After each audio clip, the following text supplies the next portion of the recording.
57 hommes et 29 femmes, tous juifs, sont choisis par les nazis parmi les déportés du camp d'Auschwitz. Transférés au Struthof entre juin et juillet 1943, ils sont exécutés au mois d'août par le commandant du camp dans la chambre à gaz.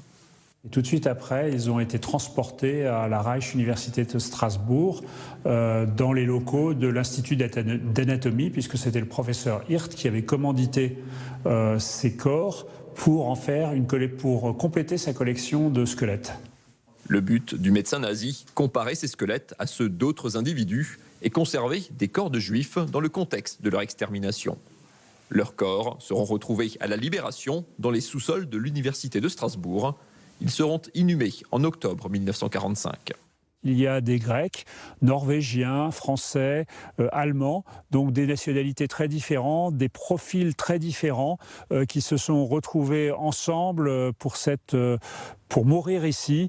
Comparativement, ce sont peu d'hommes et de femmes par rapport aux millions qui ont été assassinés pendant cette période, mais très symboliquement, cela représente bien l'ultime projet qu'ils avaient de les exterminer.